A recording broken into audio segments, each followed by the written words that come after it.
देश में corona virus के मामलों में लगातार इजाफा होता जा रहा है। 8 राज्यों में कोरोना के मामले तेजी से बढ़ रहे हैं। पिछले 24 घंटे में कोविड-19 के 358 नए मामले सामने आए हैं। हालांकि राहत की बात यह है कि 24 घंटे में 624 लोग संक्रमण से बाहर आ चुके हैं और एक भी मरीज की मौत नहीं हुई है। कोरोना से सबसे अधिक प्रभावित केरल है। वहां कोरोना के मामले बढ़कर 1957 हो गए हैं, जबकि अब तक 15 लोगों की मौत हो चुकी है।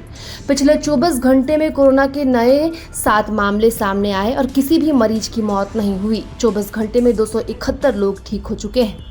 पश्चिम बंगाल देश के उन राज्यों में शामिल हो चुका है जहां तेजी से कोरोना संक्रमण के मामले सामने आ रहे हैं। राज्य में पिछले 24 घंटे में कोरोना वायरस के 54 नए मामले सामने आए। हालांकि बड़ी राहत की बात यह है कि 24 घंटे में 53 संक्रमित ठीक होकर घर लौट चुके हैं। बंगाल में कोरोना से मरने वालों की संख्या केवल 1 है और उसमें कोई बढ़ोतरी नहीं हुई है, जो बड़ी राहत की बात है। देश के 8 राज्यों में कोरोना के मामले तेजी से बढ़ रहे हैं, जिसमें केरल सबसे प्रभावित है। केरल में कोरोना के मामले बढ़कर 1957 हो गए हैं और अब तक 15 लोगों की मौत हो चुकी है। और दूसरा सबसे प्रभावित राज्य में गुजरात है, जहां संक्रमितों की संख्या बढ़कर 980 हो गई है। गुजरात में 2 की मौत हो चुकी है।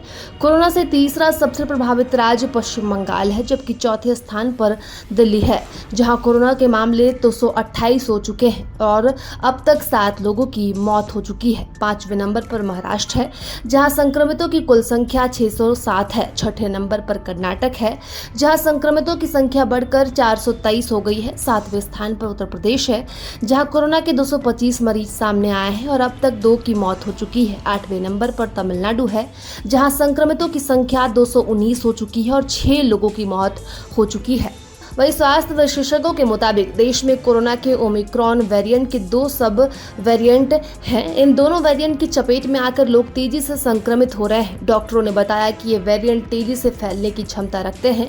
इनमें स्पाइक प्रोटीन में म्यूटेशन है, इस कारण ये इंसानों की कोशिकाओं से बड़ी आसानी से प्रवेश कर सकते हैं। बात करें कि कोरोना का नया वेरिएंट कितना खतरनाक है, तो कोरोना के इस नए वेरिएंट को लेकर ICMR की ओर से कहा गया कि इन दोनों वेरिएंट को लेकर बहुत ज्यादा चिंता करने की जरूरत नहीं है, बस सावधानी बरतने की दरकार है।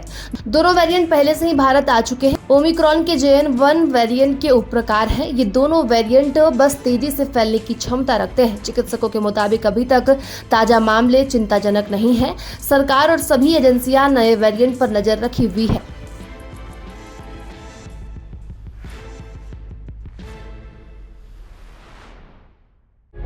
प्रभातखबर.com, विश्वास वही, रफ्तार नहीं।